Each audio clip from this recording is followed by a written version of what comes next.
everybody. Welcome to the next episode of the Authentic Podcast. I'm here with Sakina Hanson, my sister, by the way, my older sister. I wanted to have her on the podcast because she has been a traveling nurse for over 20 years, or around 20 years, and she has dealt with some pretty good situations, some really rough situations, being a pediatric cancer nurse. At a point in time, as well as going through the pandemic, and two of the hardest hit places, New York City as well as San Francisco, or that area. So I just figured we don't hear a lot about the medical field from a nursing point of view, and should be a good person to talk to. Okay. So thank you for having me. Thank you for joining us. Thank you for asking me. So as I always start out, I just wanted to give the audience as well as me a little bit of a background into you. Okay. So take it away. Tell me about yourself. Ooh, tell me about myself. Okay, so as you know, I am the oldest of 5 children. You are my younger brother.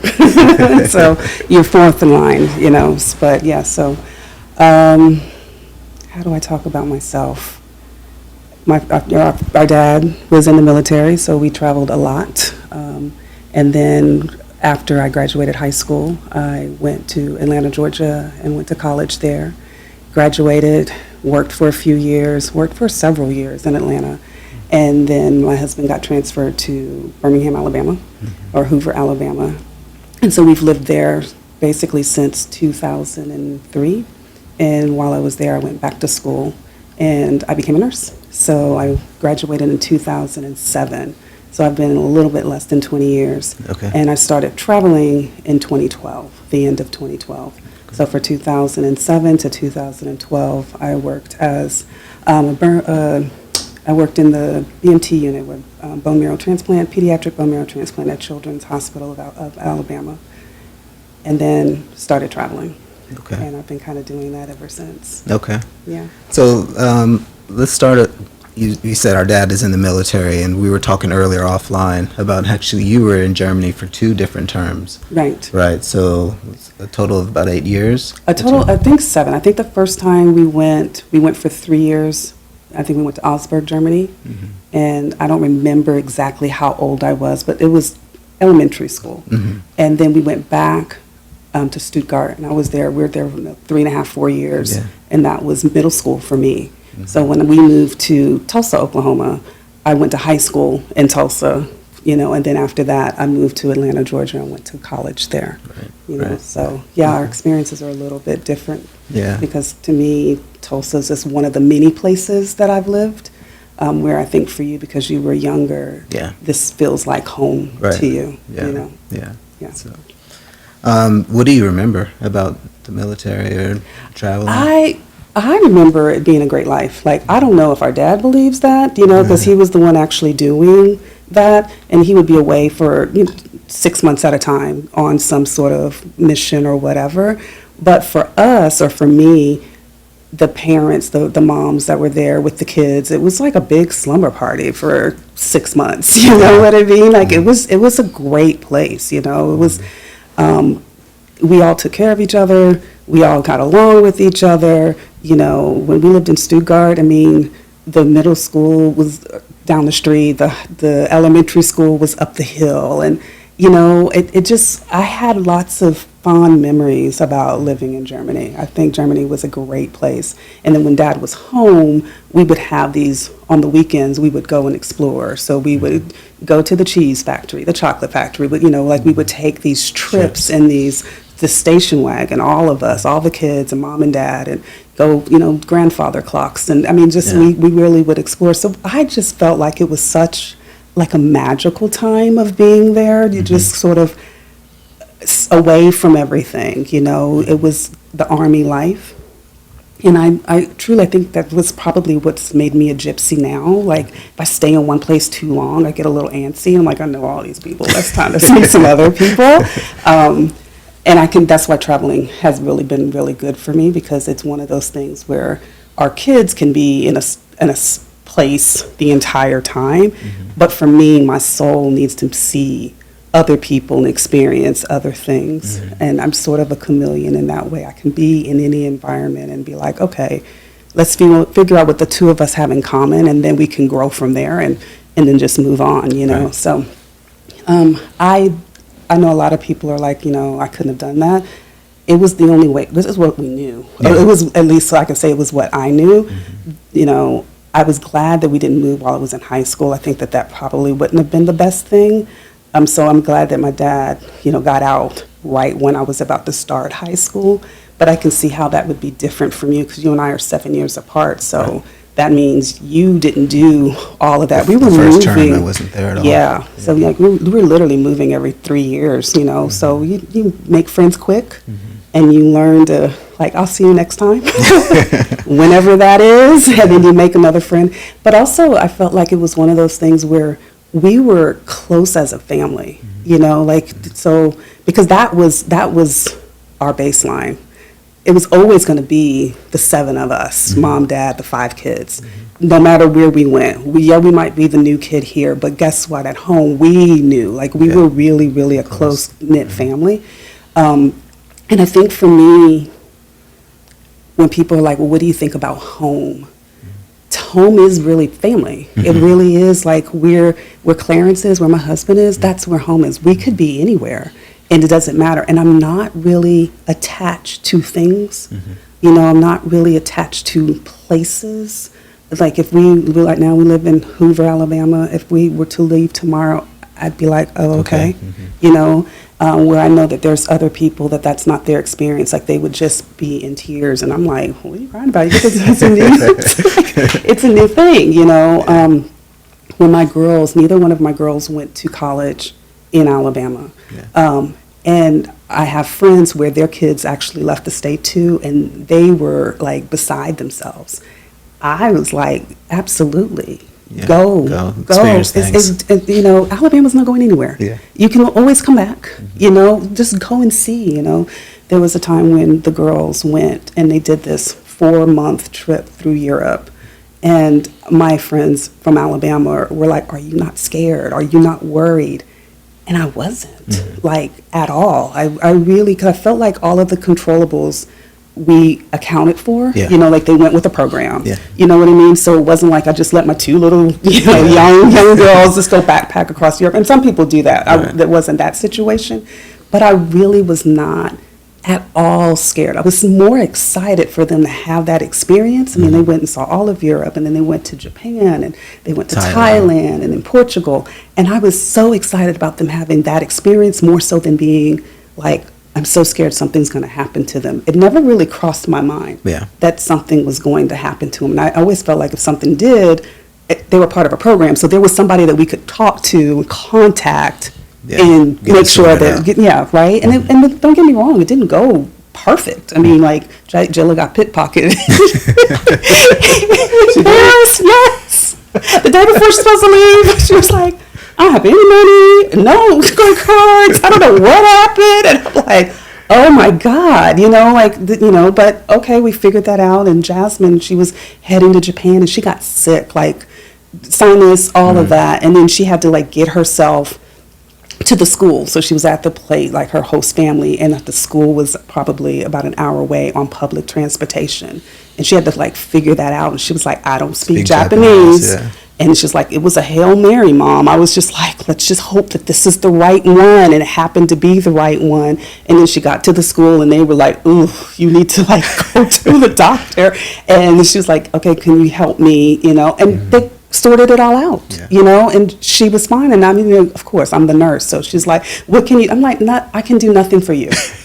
You are in Japan. Right. I literally can do nothing. We're not even on the same time zone. I mean, it's tomorrow there. You know what I mean? Like, let's just, you're going to have to do it. But you know what was nice is she was like, I went somewhere, and she did. She was like, I talked to the guy spoke English.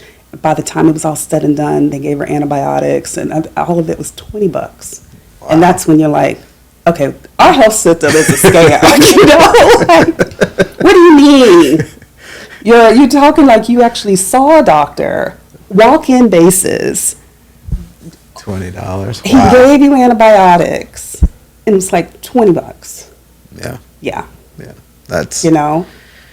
Yeah. Yeah. That's one of the problems with our healthcare system is the cost. And the services. Now, the counter argument always is a lot of places that have universal health care, they have long wait times.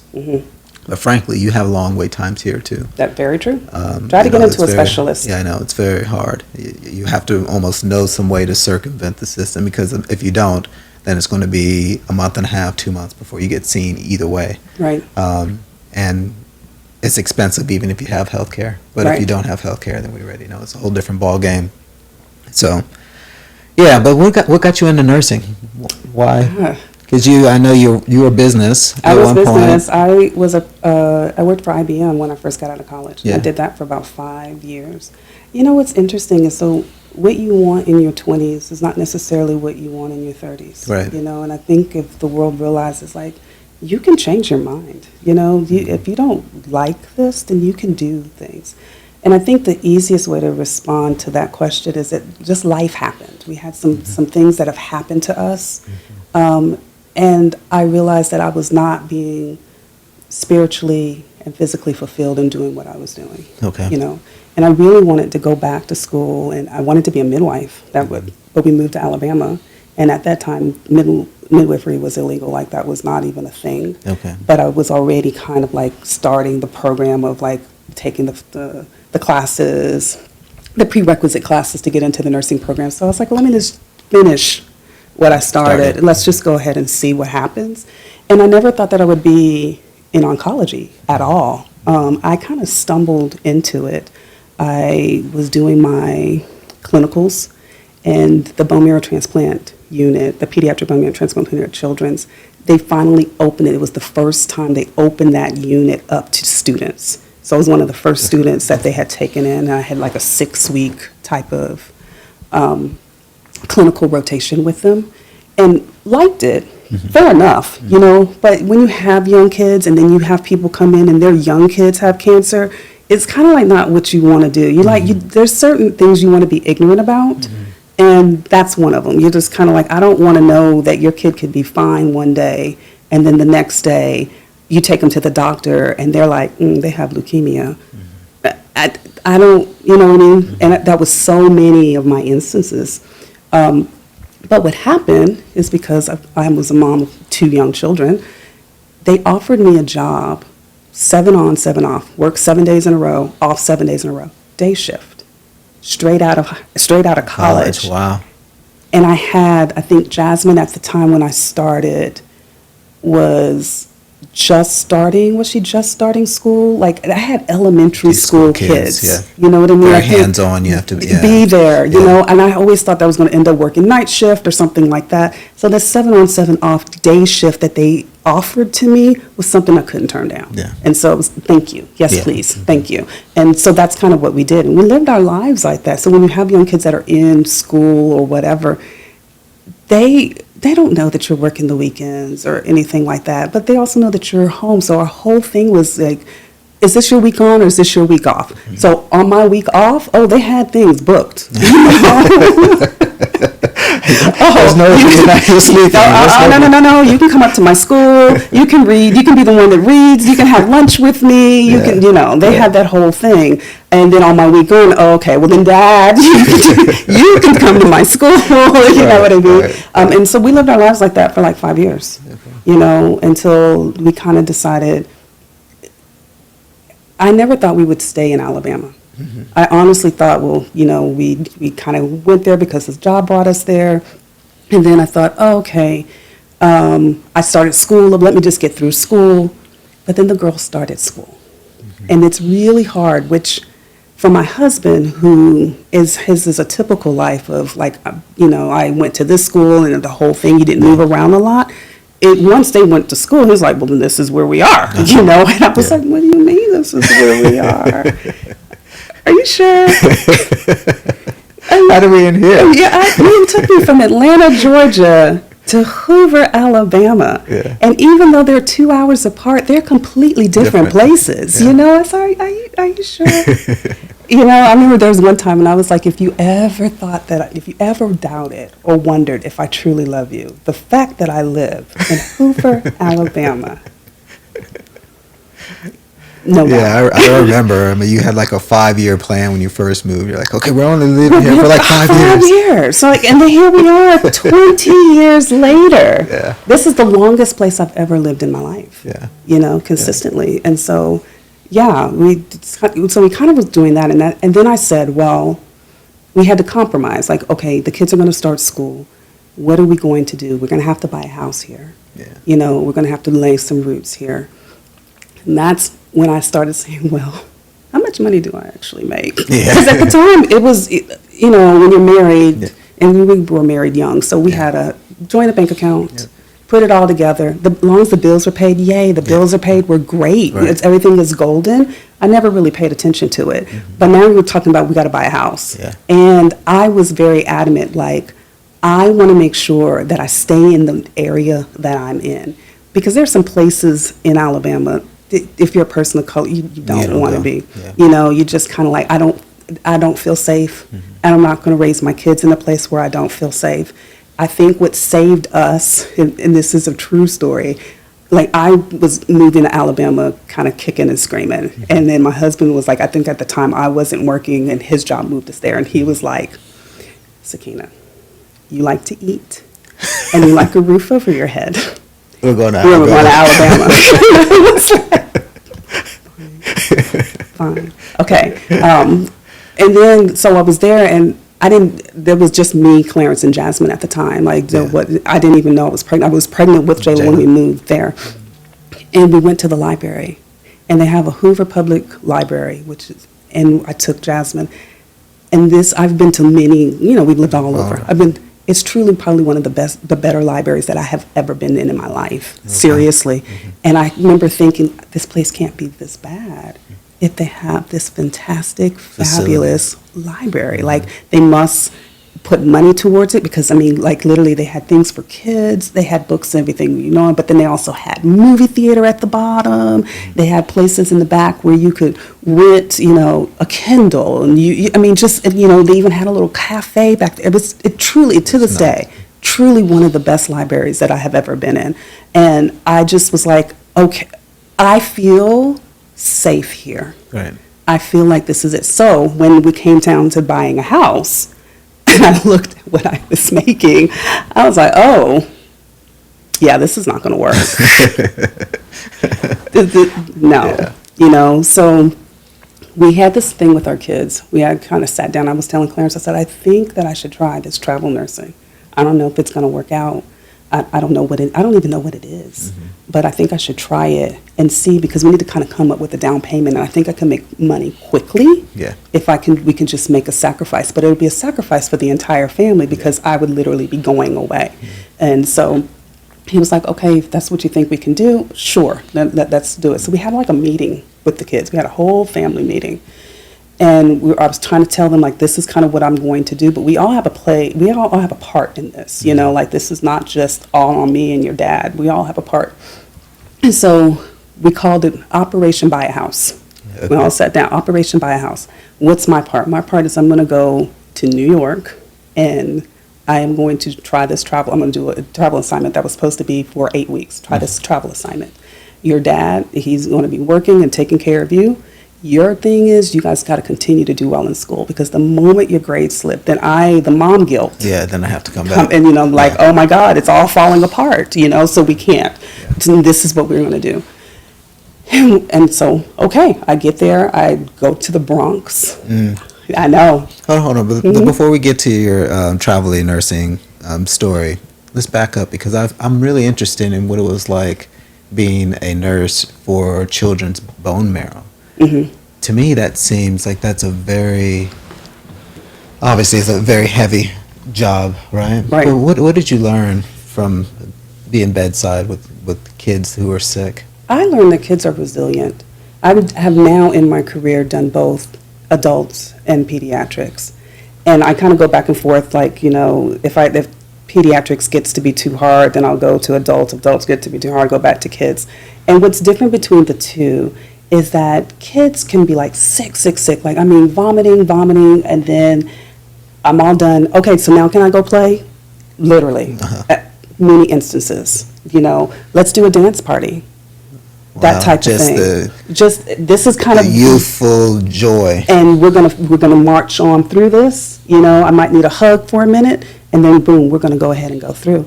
Whereas, I mean, sometimes adults, I broke my fingernail, and they are in bed for 5 days, and you're just like, I need you to kind of come it together. You know what I mean? Yeah. What I learned from them is that they truly have this whole desire to live. Also, that you are taking care of not just the patient, but you're taking care of the family too. We in Children of Alabama, at that time when I was there, we required the parent to stay.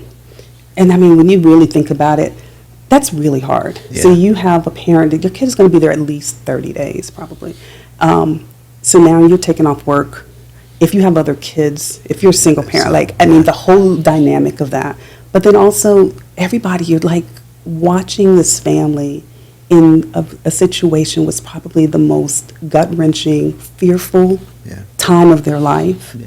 And you're trying to help them through it. Some people, fear comes out in anger. Mm-hmm. Sometimes fear comes out in just being like, you can't move, like you just don't know because you are there's no control there, and you feel so helpless. I've had 6-foot guys cry on my shoulder, like, why is this happening to my kid? Mm-hmm. I've had single moms that are like, what am I going to do? I've had parents that don't speak English. Yeah. And you're trying to, through a translator, kind of explain what's happening and the thoughts of it.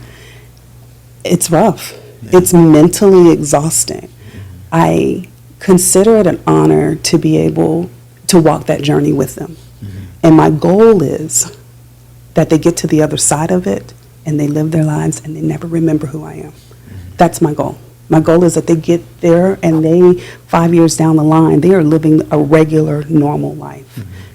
Now how that translated into my real life is that my girls, I don't allow them to sweat the small stuff, Mm-hmm. And I don't know if that was necessarily the best thing, but, like, for instance, Jasmine or Jayla would have a bad day or a girl was mean to them, and their feelings are their feelings, and that's valid. That's why I'm not saying that this was probably the best way. But I'd always be like, but you don't have cancer. Yeah. Do you have your hair? Can you have your hair? Yeah, right. The flip side of that is that I was very mindful that they enjoyed their childhood. And they had a childhood. Yeah. I was very I know that it can change on a dime.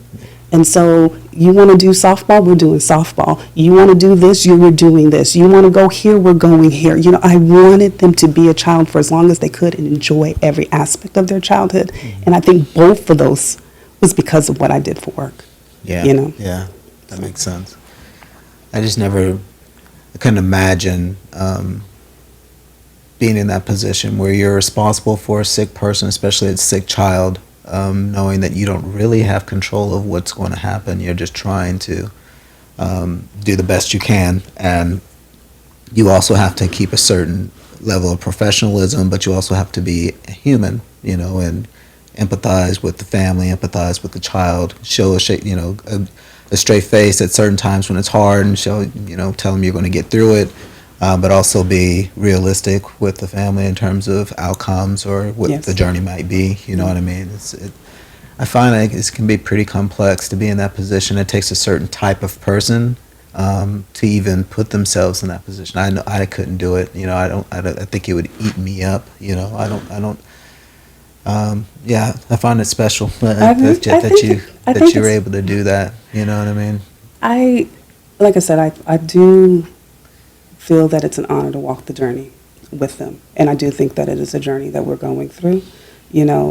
I've learned, because one of my first patients who's now a nurse, and I just am so grateful that she got through it, but I was so attached to her and her family, and it was tough. It was, it got hairy for a few times. Mm-hmm. And I do remember I'm like, oh my God, if she doesn't make it, I literally don't want to do this anymore. I do not. And then I said, well, you're going to have to figure out how to be able to compartmentalize some things, because then you're not going to have a career in this at all if this will take you out, because we had more losses than we had success stories, and it was one of those things where a girl had told me, one of our fellow nurses, she was like, You tell these people, they come for a bone marrow transplant, and what we don't tell them is that, it may not work. It's going to put your marriage, it's going to test your marriage, that you're probably going to end up getting divorced by the time this is all over. It's going to test your bank account, that you're probably going to be broke and have to claim bankruptcy by the time this is all over, And then even with all of that, they may not survive. Yeah. Now we're 15, 20 years down the line. It's definitely a lot better. We've come so far. Science is amazing. Leukemia has a really high success rate. I'm glad about all of that. Mm-hmm. But yeah, I think when you are dealing with people in their most intimate moments, you have to realize, like, look, this is their life, and we got to give them a lot of grace. Yeah. We have to give them a lot of just be okay with how they're going through it. Like, they might not respond the way you want them to respond, but do you really know how you would respond if you were in that situation? Right. It's so easy to say, well, I would never. You don't know. Yeah. Because you don't know how it is if it's your kid. Right. You don't know if it's your child looking up to you, and you have to face the fact that they may not make it. No parent should have to even do that. Right. So we have to give you a lot of grace, and we have to be able to emotionally support you through this as we're emotionally and physically supporting your child through it. So I've always had two patients, and I was definitely aware of that, because if you can't, energy has this thing. So if the mom is anxious, the kid is anxious, and anxious is not a way of getting healed, so we got to take care of everybody that's part of this family unit, and so just because the kid is my patient, no, they're connected. They're connected. So we've got to make sure that everybody's on the same page. So that might mean that I take a little bit more time and explain to you what these test results mean. I know that the doctor came in and told you, but sometimes you didn't hear it the first go around. Yeah. So you might hear it the second or the third or the fourth, and then sometimes really what's making you so anxious isn't necessarily this. So let's figure out what it is. And it might be, I only have another week of FMLA. My mortgage is due, and I'm down to $20 in my bank account. Like, some of that might be what's making you anxious. Yeah. And that's not what you're telling your doctor. Yeah.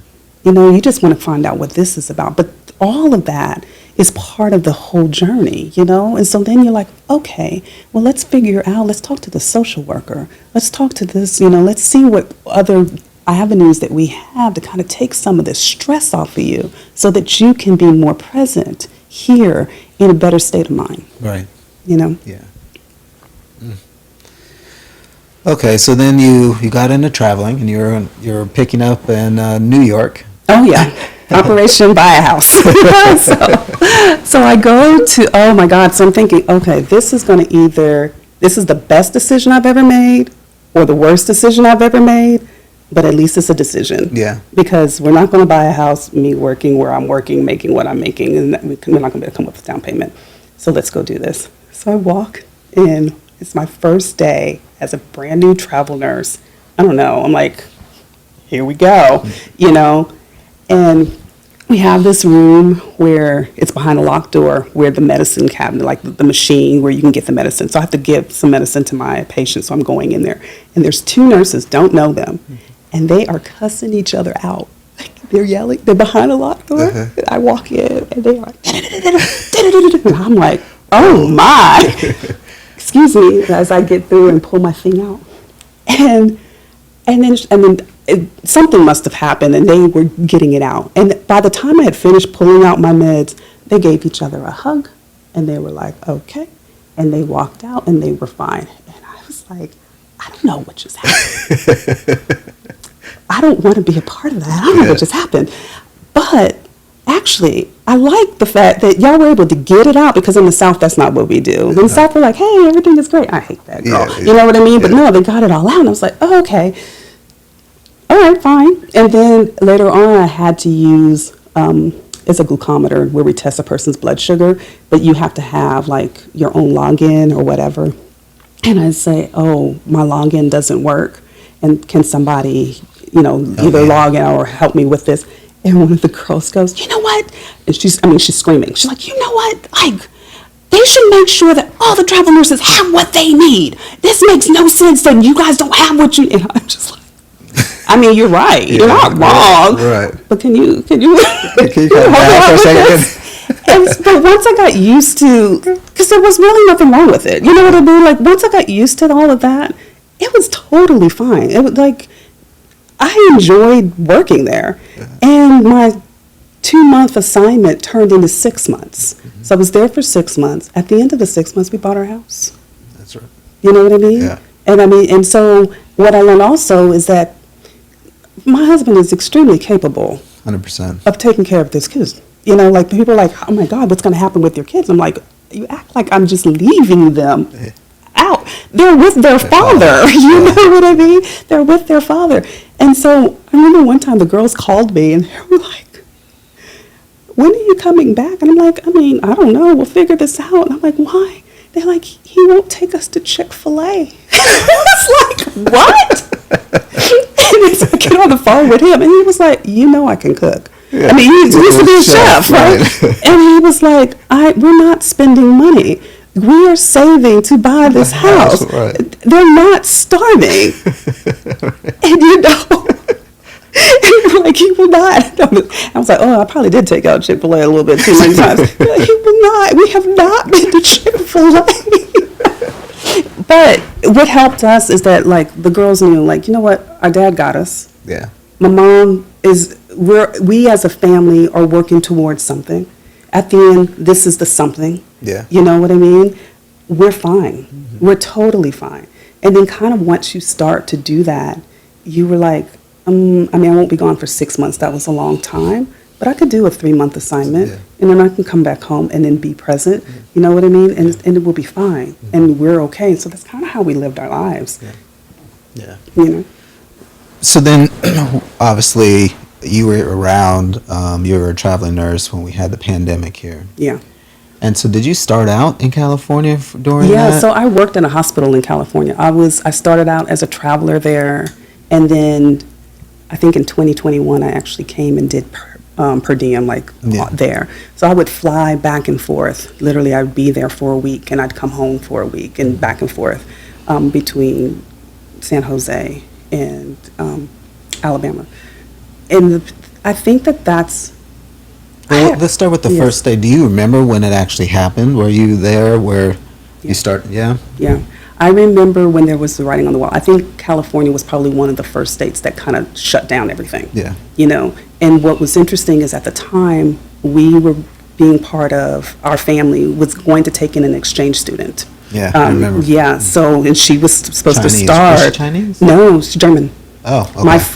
I have a German friend that asked, hey, my goddaughter wants to come to the United States and do like an exchange, and would you sponsor her? And I was like, well, yeah, but I live in Alabama. Wouldn't you want to go to like Los Angeles, New York, someplace, this is pretty Mayberry, but sure. He was like, I just want to be someplace safe, and I know you. He and I met in college, so we had been friends 20 years by then, you know what I mean? And so I was like, okay. So we kind of went backwards, because I think the way it is, you say, hey, I want to do it, and they place you, where we kind of like, she wants to do it, place her here, you know what I mean? And then like with the school and all of that. So we were going to have her come, and she got into it, like she did all the interviews, passed with flying colors, all of that. And we could see the writing on the wall where it looked like everything was about to shut down. But so during that time, like in March, I was asking like my boss, like, do you think things are going to shut down? Like you hear these, like mumblings, but do you actually think things are going to shut down? And she's like, I kind of do, and I was like, I don't even know. Nobody understood what that even meant. Like, I don't even know what, okay, how do you shut a country down? Yeah, right. Like, what does that mean? But by maybe the middle of March, we were on lockdown. Like, our hospital was locked down. Like, you couldn't come in, you couldn't visit. It was Oh, wow. it was that type of thing.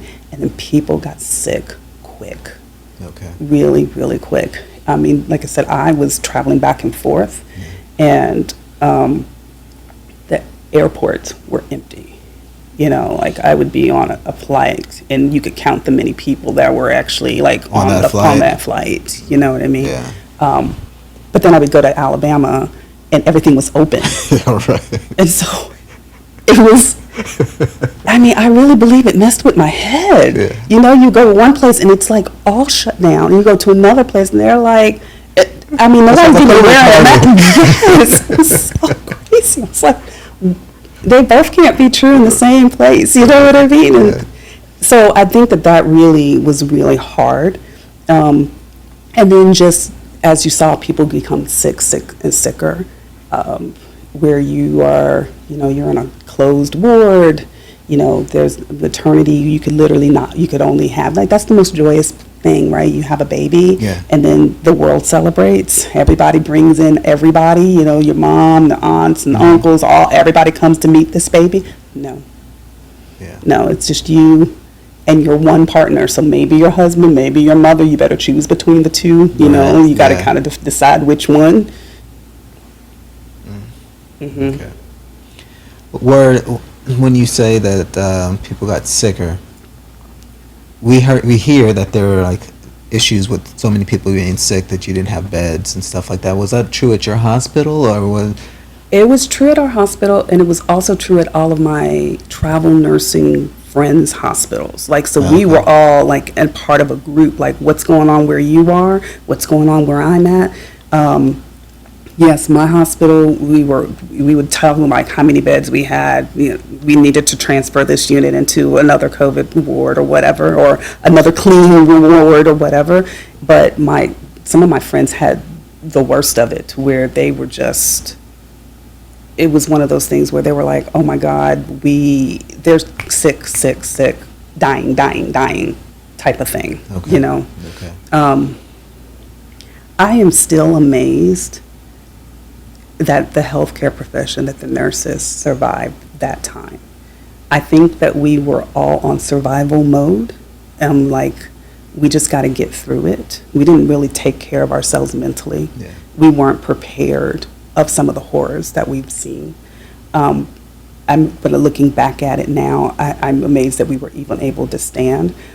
But by 2022, 2023, it showed we were breaking down. Seeing the cracks. Mhm. Yeah. We were breaking down, where we were like, okay, now I need to take care of me. I think the world is out of it, but now I kind of need to take care of me, and I have to kind of wrestle with some of the things that I have experienced Yeah.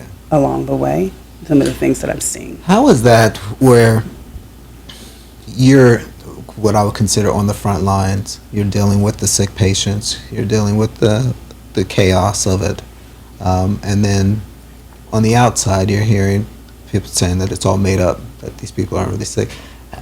And not to get in a political sort of thing, but just having that, knowing something to be true, and then hearing it in voice that this is not true, this has not really happened. How did you take something like that? I think our fellow nurses were able to kind of get us through that at the time. That was the only people that really understood it.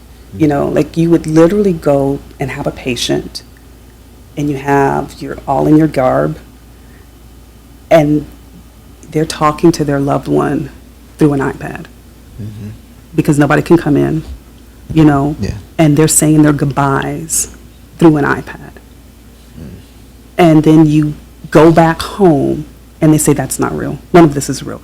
I just took that person to the morgue. Yeah. What's not real about that? Well, it wasn't COVID, it was something. So then you kind of disassociate, because you're just like, you know what, I can't even talk to you right now, because I got to go back tomorrow Right. and do it all again. Yeah. You know what I mean? I got to Yeah. start all over again. The whole thing where I'll have the patient be like, I mean, I didn't really think it was real. The patient. The patient, I didn't think it was real, but now I know that it's, and you're just like, I don't know what to say, because I want to be compassionate to you in your last hours and days, But, oh my God, or you have the people where, I mean, at my hospital, I was like all over the place, so there was times when I would be working like the front desk, and then you would have family members they know that their family member is at the end. They want to go and be with them. And at the time, we were so on lockdown that we just didn't know what to do. Like, we eventually laxed that. Yeah. But at first, we were just like, no. Sorry. And so now I got people cussing me out. Oh, yeah, I'm sure. I can't see my... What do you mean? And I mean, and what do you say? Like, I understand if that was my husband, if that was my brother, I get it. And I'm the person standing, and as you are just, assault, everything but a child of God, and you just take it. You're like, I'm sorry, you're right. You take it. And then you go back, and then somebody's like, none of that's real. Which is why I think that we all lost our minds in 2022, 21. The crisis was over. We were all like, what was that? Yeah. So it was hard. And then you because you are a good friend, so you try to tell the people that who you think that maybe your words would mean something to them, like, hey guys, I really need you to pay attention that this is a true thing. This is a real thing.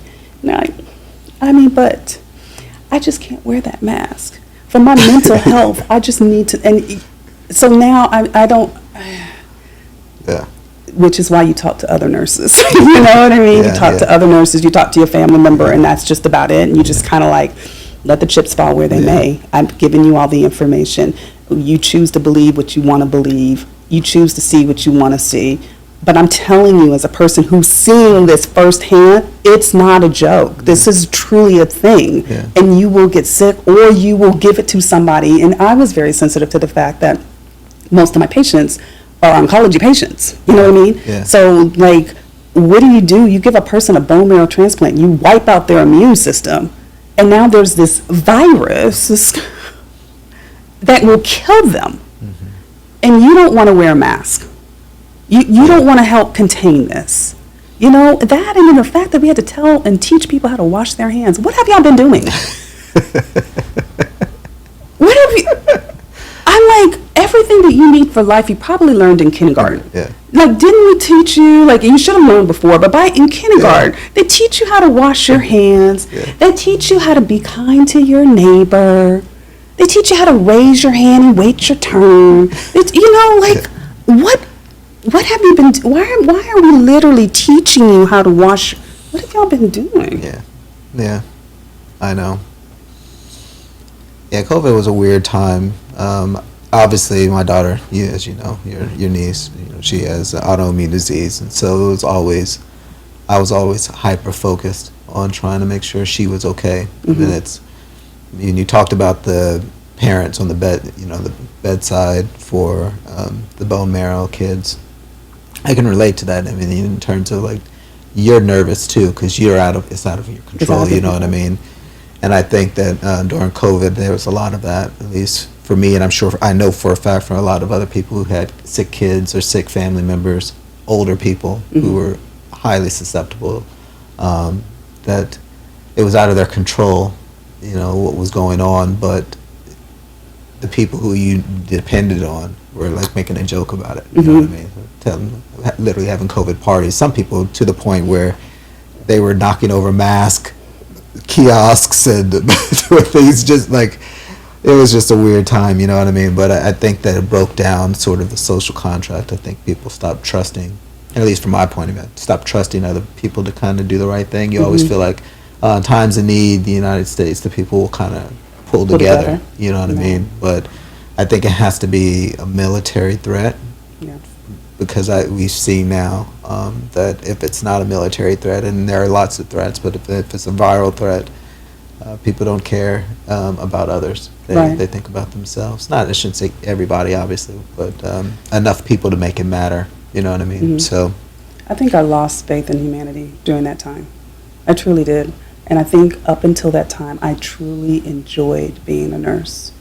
And now I can't say that I feel the same about nursing that I did before the pandemic. But I have lost faith in just people.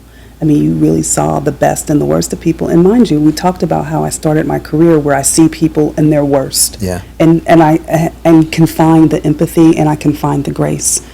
But the pandemic, it was really hard to find the empathy, not necessarily for the patient, but for society as a whole, where you're just like, I don't understand, even if you don't think it's true, even if you don't believe it because you didn't see it and you don't know anybody affected by it, what is the harm in just wearing a mask? Yeah. What is the harm? I don't understand why that is such a stickler point for you that you just like, I just refuse to do it.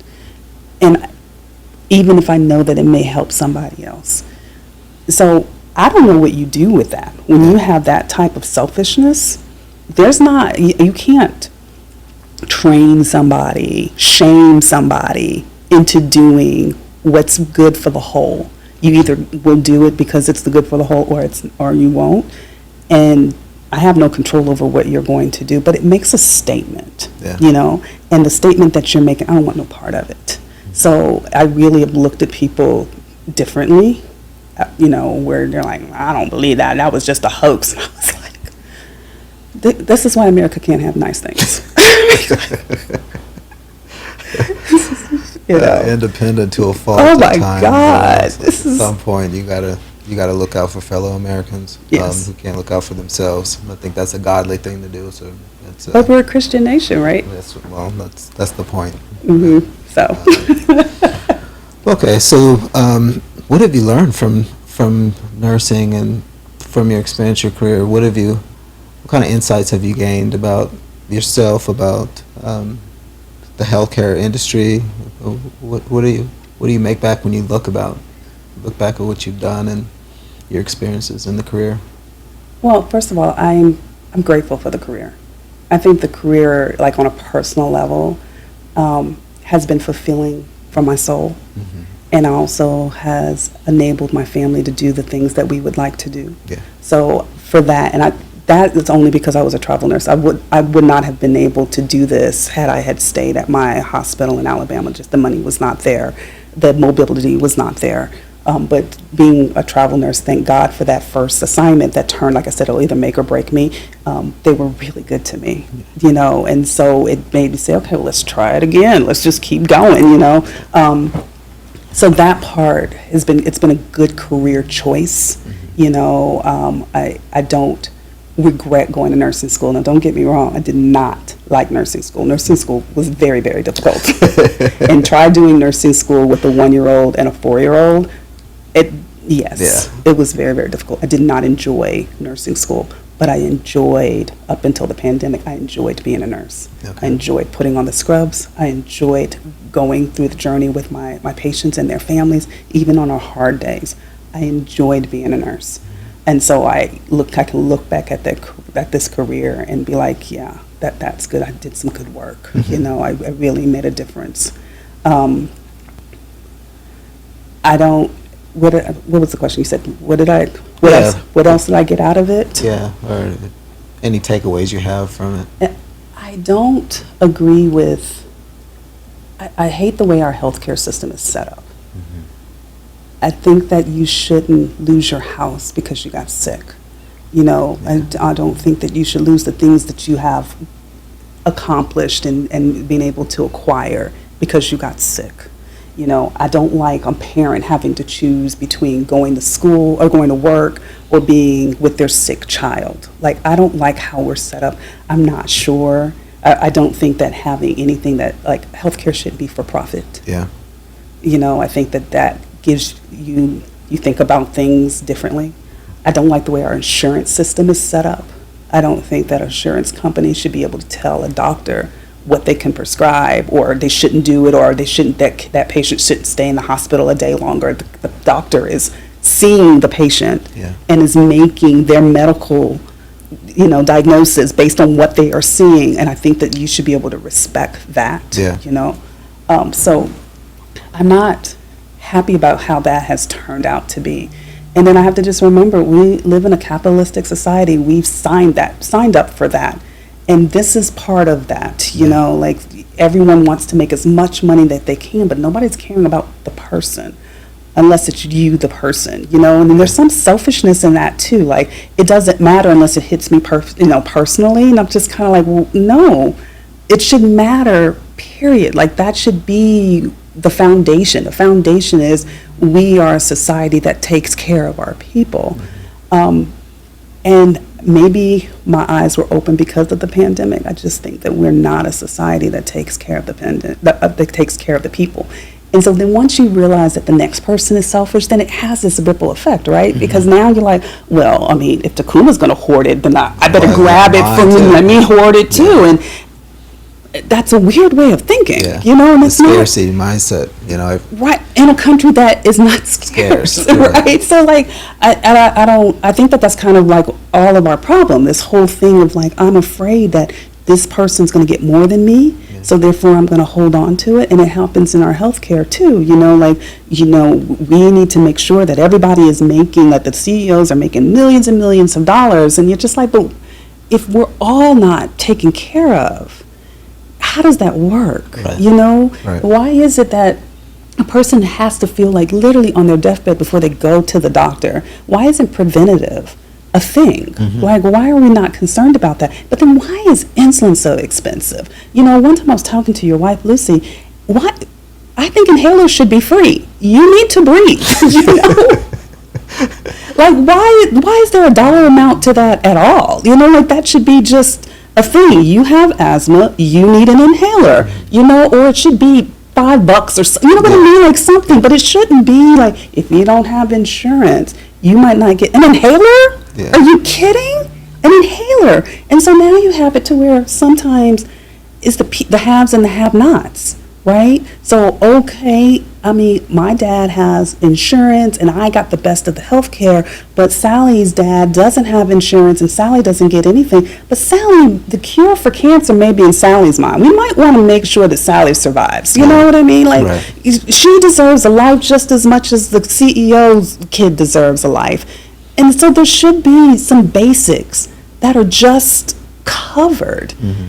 And so I don't know why we don't have universal health care. And also, now that you got me on my little tangent about the universal health care, but I also think that there's a lot of people that should be doing other things than what they're doing in their jobs, but they're stuck to their job because they have health care with their job. Yeah.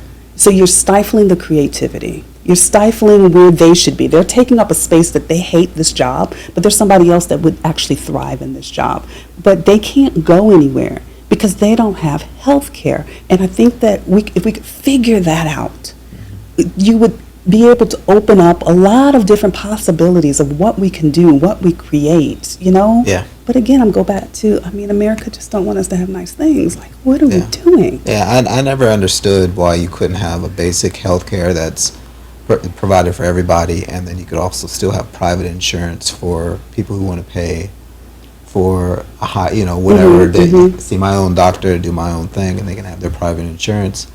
But if you have everybody covered, we're already paying more than anyone else around the world for it. So we should get something in return for it, which should be free health care.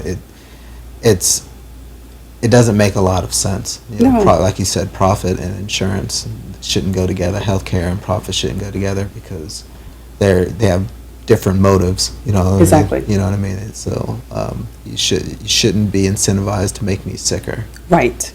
Back to that. Back to that. All right. Well, let me ask you, what are you thinking about? What's inspiring you? What's motivating you to keep going forward? As a nurse? No, as a person. Just as a person. I don't know if you should ask. There's another question you can ask me.